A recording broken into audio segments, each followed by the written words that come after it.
Dude, did you order... The new iPhone 17 Pro? Got it from Verizon, the best 5G network in America. I've never looked so good. You look the same. But with this camera, everything looks better, especially me. You haven't changed your hair in 15 years.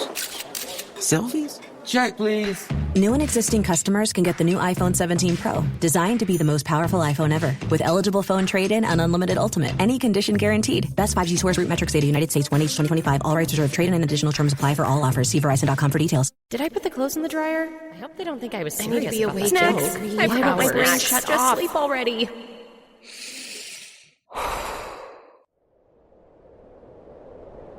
When your racing thoughts keep you up at night, it's tough to let go and get the rest you need. Better sleep can help. You might have heard of white or brown noise. There's a whole rainbow of color noises, and they can help you calm your mind, reduce stress, and sleep better, like the green noise you're listening to now. With the Better Sleep app, you can discover more color noises and over 200 soothing sounds, guided meditations, and bedtime stories. High-quality rest is vital to your mental well-being and physical health. Calm your restless mind, conquer your day, and sleep better at night. Download Better Sleep from the App Store or Google Play and start a 7-day trial today. Because when you sleep better, you feel better.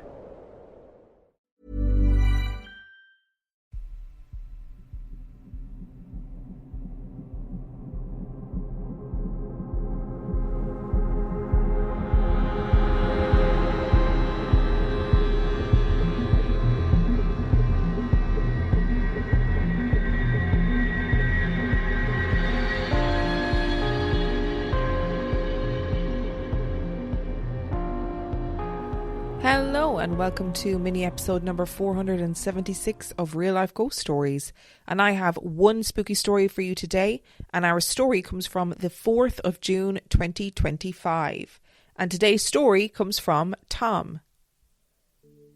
I've lived in London for 15 years, but I grew up on a farm in the middle of nowhere outside the city of Cork in the Republic of Ireland. The house I grew up in is an old Georgian era farmhouse. And yes, I suppose it could be described as a little creepy. There is a long avenue leading up to the house, and while picking daffodils on it one day with my mum when I was 3, I disappeared out of sight. My mum was naturally frantic when she turned around and I had gone. However, when I reappeared about 15 minutes later, all I would say was that I had been talking to a man. My mum would later rebrand this as talking to the Bogeyman upon future retellings of the story. I know children will often speak to people who aren't there, imaginary friends, etc. But I have the clearest memory of speaking to an elderly man in the bushes that day. We spoke for what felt like a very short time, and then he said, "Your mother's looking for you. You better go and find her, she's worried." I can still see him as clear as day. A friendly, grandfatherly figure, partially obscured by leaves. That is the only vivid memory I have of the Bogeyman, or at least a memory of speaking to him.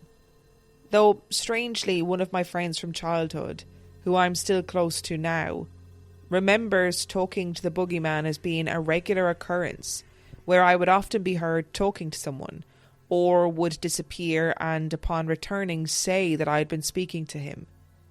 Whether it was me just enjoying the attention, I don't really know, but I can only remember one instance of seeing him as a child. I often fancied that I did see other things in the house and surrounding farm buildings as a child. Sometimes when I was in my dad's workshop, I would be certain that I could see blood all over the cement floor, as if it was an abattoir. But when I would look properly, it was just a regular cement floor. Additionally, at the end of the avenue, there's a clearing to the right as you leave, and I would always point out to whoever was driving that I could see people standing in there. This must have been disconcerting for my parents, as we lived very remotely and they probably assumed our house was being scouted as a place to burgle. I'll touch on the bloody floor and the people at the end of the avenue later. Jumping forward, I'm now 15, and I've just moved from my childhood bedroom into a bigger, more adult room. As soon as I moved into that room, my sleep was disturbed. I'd have nightmares, difficulty falling or staying asleep. My rational mind has always put this down to the emotional stresses of being a teenager. During the summer of 2006, after about a month of uninterrupted sleeps, I started waking up in the middle of the night again, but not like before. This time I would wake up and my bedroom door would be open. This was always immediately obvious because the landing outside my room has a table with a lamp on it which stays on all night. It's an old house, so I would often just put this down to the door frame being crooked or a draft blowing it open. However, this then escalated to waking up upside down in bed and both sets of curtains in the room being mysteriously open. This was particularly distressing, as I would see the landing light reflected in the window, but the room would obviously be mirror image and I often wouldn't know where I was, reaching out for a bedside light that was at the other side of the bed. I was woken up one last time that summer, but it was easily the most unnerving. I woke up, mercifully the right way around, curtains still closed, but the door was once again open. I got up to close it as usual, but as I got to the door, I got the fright of my life. Next to the landing lamp, I could see a small child. I think a little girl with very short hair. The head and torso mainly visible, partially lit by the light. I was genuinely frozen with fear, trying to make sense of what was happening. As I stood there, the child seemed to move off into the shadows, and I summoned enough bravery to flick the main landing light on and couldn't see anything. I picked up my duvet and went to have a terrible night's sleep in the guest room. I had surprisingly restful sleep for the rest of the summer. One day, in early autumn of the same year, my mum's friend Anna came to visit. Anna has had many incarnations over the years. A teacher, an artist, a masseuse, to name a few. And this time she had brought a friend with her, a German lady named Gertrude. Gertrude, it transpired, was in Anna's psychic class, and we were told that Gertrude was a respected psychic or clairvoyant in her hometown. After a cup of tea, Gertrude asked if she could have a few moments alone in our house to cleanse any bad energy it might hold.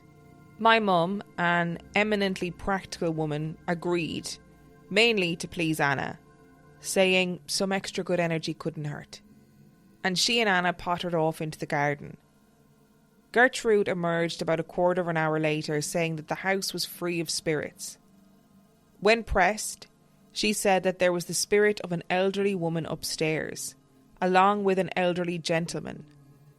The woman in a guest room, the man lodging in my childhood bedroom. She also added that there were 3 young children inside the airing cupboard. This really rattled me, as the airing cupboard is just behind the lamp on the landing where I had seen the child that summer. Anna and Gertrude left a short while later, and my mum, stoic as ever, scoffed at all the claims, and I was too nervous to say anything.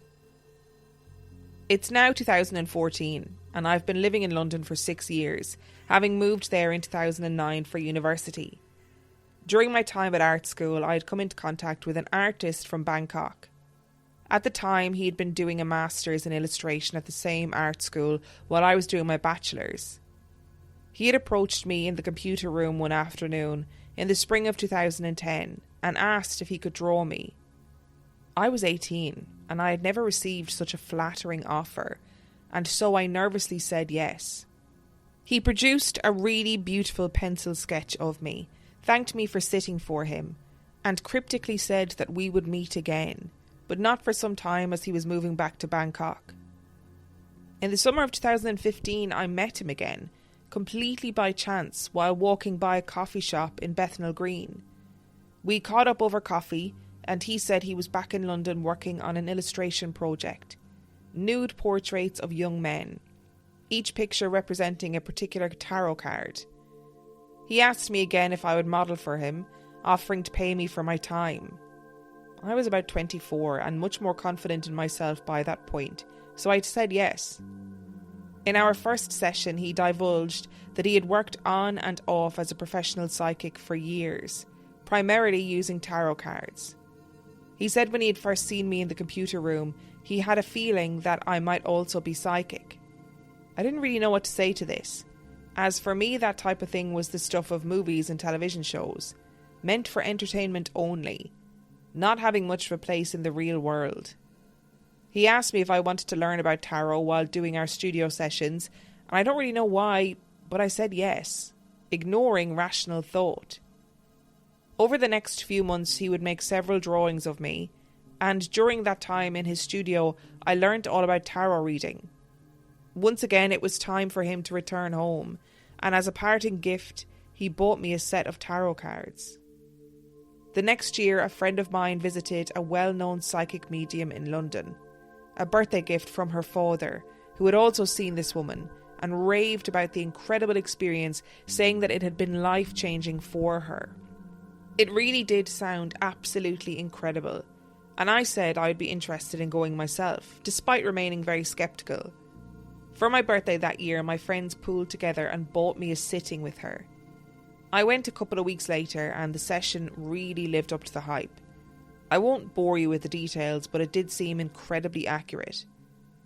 At the end of the session, as I was leaving her beautiful house in South London, she stopped me and said that she didn't want to impose, but she felt that she should say that she had a strong inclination that I might be a psychic medium, and that she was hosting a psychic development course that she felt I would benefit from attending, offering me a place free of charge.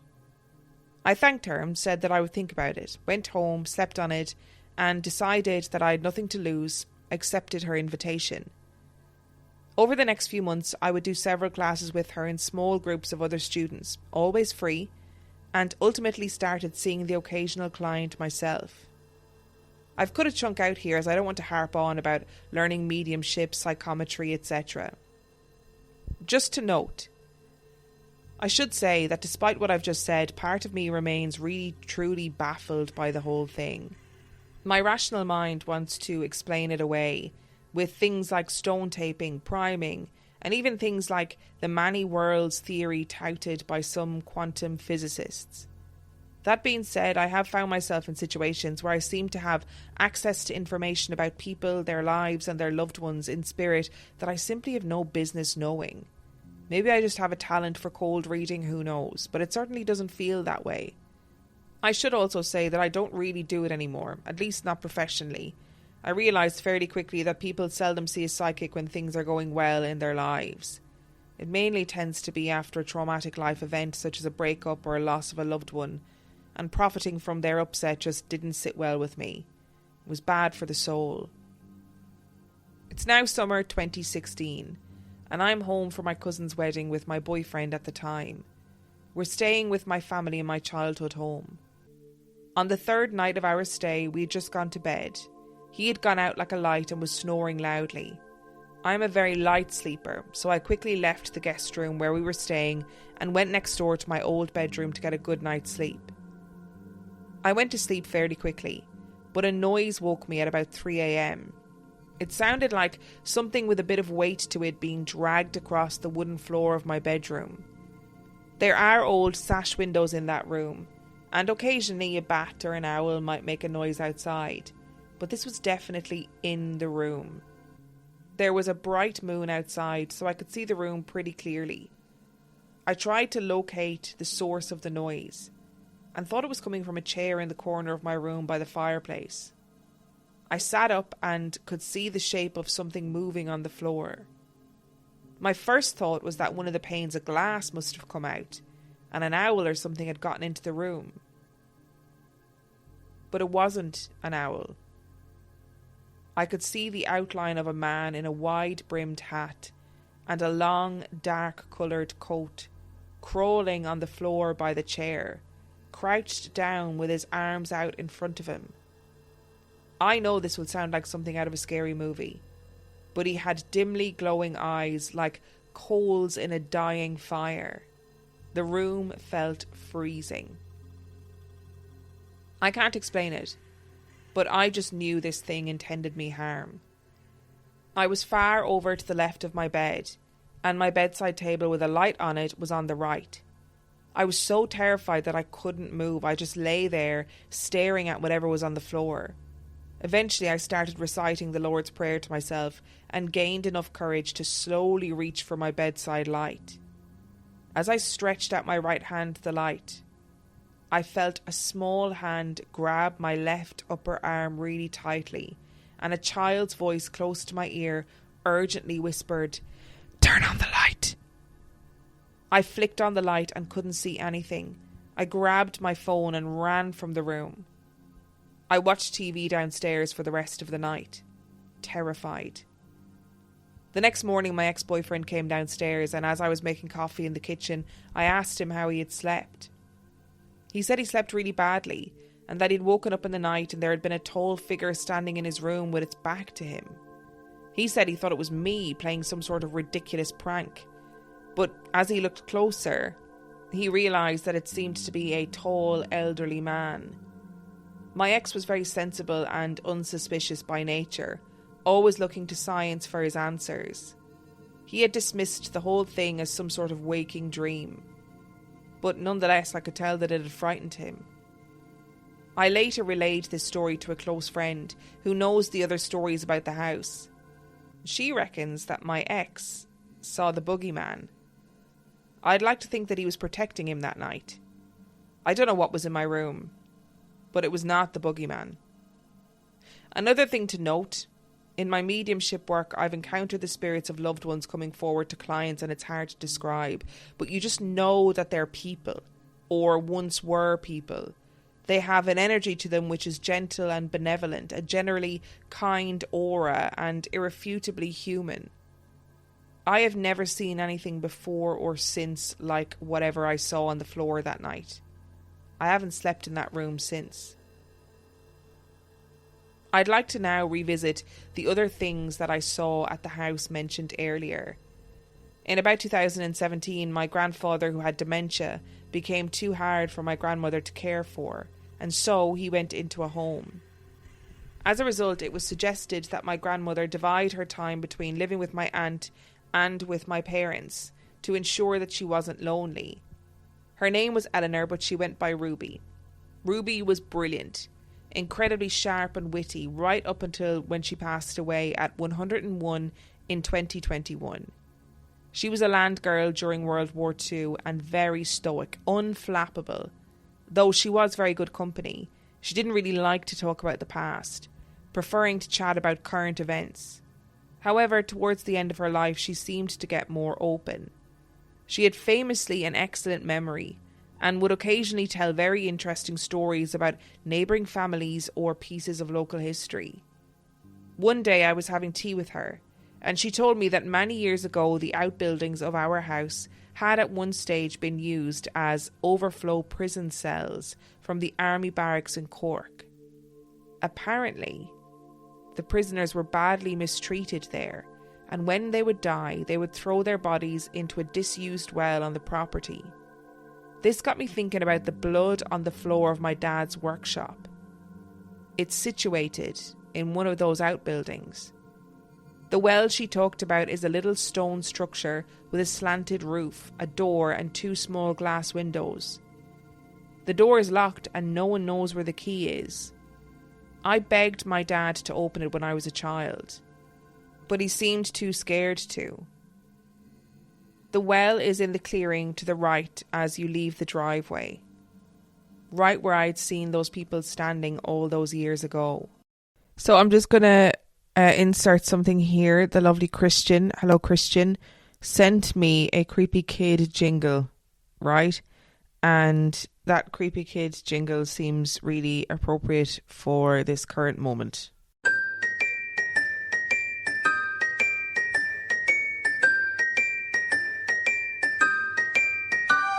There's someone in the corner, she quietly said.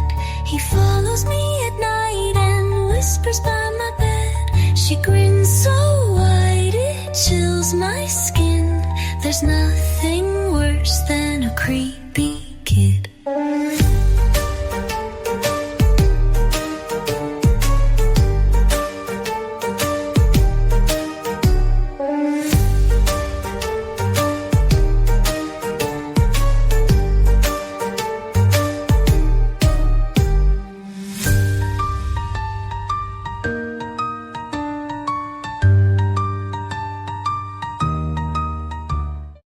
There is also a video to go with that, which I will post on socials. So thank you, Christian. That really brought me joy. And I'm sorry, Tom, but you are a creepy kid, okay? You're a creepy kid. And going back to your original story where you talk about where your mom was like, you know, he's talking to the boogeyman. I am really fascinated by the fact that this was like a friendly, grandfatherly old man that was chitter-chattering away to you, and that then showed up later in life when you were having this hideous experience, seemingly to protect your partner, which is kind of, I guess, if you've got these psychic intuitions or this mediumship, this ability, I wonder if you kind of can just sense the intentions of things and just, you know, have that knowing, which is why you're able to go, that was actually the boogeyman and he was there to look after my partner in that moment. And I also wonder if you were seeing and communicating with the boogeyman much more regularly than you remember, but because it seemed perfectly normal to you, you don't have those memories. Like if other people around you are like, oh yeah, you regularly used to, you know, disappear and have a chat and come back and say that you were talking to the boogeyman. And as a kid, you're just like, yeah, this is this old dude that I talk to every now and then. Like, totally get it. And I cannot with you waking up upside down in the bed and the curtains being open and the door being open and then seeing a wee girl and then later finding out that they're, you know, a psychic coming to the house and being like, oh, there's an owl fella that is in your bedroom and there's kids that knock around in the hot press upstairs. I just can't be dealing with it. And for me, in a way, I relate so hard to this part of the story because I am a sleepwalker, which has, you know, only come to light in the last number of years. And that feeling of sort of coming to or waking up in the wrong bedroom or in the wrong place, or waking up and thinking, I have this weird hazy memory of being somewhere last night that I shouldn't have been, and realising that you've been sleepwalking or waking up completely disoriented is such a horrible feeling. So waking up upside down in the bed and being like, I cannot get my bearings, I don't know which end of me is up right now, is genuinely terrifying. And it sounds like obviously that house had a really rich history, and for whatever reason, because you have psychic abilities or whatever, you were tapping into that, which is amazing. And for you as a child to be going, oh, I'm seeing this group of people standing around, I mean, terrifying for your parents. They must have been like, oh God, please, no more. And to be seeing these things and blood on the floor, and then later you find out about the history of the house and go, oh shit. And I have to say, I really respect your frank and honest kind of description of psychic mediumship, right? And being like, I don't know why this happens. Like, I don't know why I know these things about people. Maybe it is simply just that I'm good at cold reading. Maybe there's something more to it. I don't know. But all I can say is I do know strange things, and I've met people who know strange things. Because I think the struggle comes with psychic mediumship when and with anything paranormal is when people speak in definites, where they say this is definitely the reason why this is happening, because we don't know, it's not provable. You can't say anything's definitely anything in the world of the paranormal and in the world of psychic mediumship. And I've met psychic mediums who have been absolute con artists, and I've met psychic mediums who have really blown my mind and freaked me out. And I do, you know, when I meet psychic mediums, when psychic mediums write in, when I go and see psychic mediums, I often think about the fact that, Jesus, you're taking on a lot of people's shit. Because like you said, people generally don't go see psychic mediums when things are good. They go and see psychic mediums when they've had a huge loss, whatever that might be. Or they're feeling really discombobulated with life and they need some sort of, they feel like they need some sort of pointing in the right direction. And that is a lot for people to take on. So if you are out there as a practicing psychic medium, just make sure that you look after yourself. And finally, the last thing I'm going to say is that story about seeing the hat man, I'm going to say, crawling around on the floor, literally gave me chills. And the added bloody the added bit of you putting your hand out and being grabbed by, I'm presuming, one of the children that lives in the hot press. When I say hot press, by the way, I mean airing cupboard. That's what Irish people call an airing cupboard, is a hot press. So the idea of one of the children from the hot press grabbing your arm and being like, turn on the light. Oh God, it's awful. I also had a vision in my head when I was reading the story of the Far Jarrig, which is the red man of fairy lore, which is kind of a, you know, obviously a lot of fairy lore in Ireland, they're not great, like they're pretty malevolent and they don't really like people. But that's what was in my head. The Far Jarrig, which is an entity in fairy lore, which, you know, not great. Thank you so much for listening to today's episode, and thank you to Tom for sending in your stories. Remember, Tom's story came from the 4th of June 2025. And if you'd like to send in your story, you can do so by emailing it to reallifeghoststoriespodcast@gmail.com. You can also check out the website reallifeghoststoriespodcast.com. And if you are desperate for some extra content, you can subscribe to the Patreon. That is patreon.com/reallifeghoststories, where for $5 a month or $2 a month, you can get access to heaps of extra content, as well as every single main and mini episode completely ad-free. And on that note, I shall see you next time.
Dude, did you order... The new iPhone 17 Pro? Got it from Verizon, the best 5G network in America. I've never looked so good. You look the same. But with this camera, everything looks better. Especially me. You haven't changed your hair in 15 years. Selfies? Check, please. New and existing customers can get the new iPhone 17 Pro, designed to be the most powerful iPhone ever. With eligible phone trade-in and unlimited ultimate. Any condition guaranteed. Best 5G source root metrics data, United States, 1H 2025. All rights reserved. Trade-in and additional terms apply for all offers. See Verizon.com for details.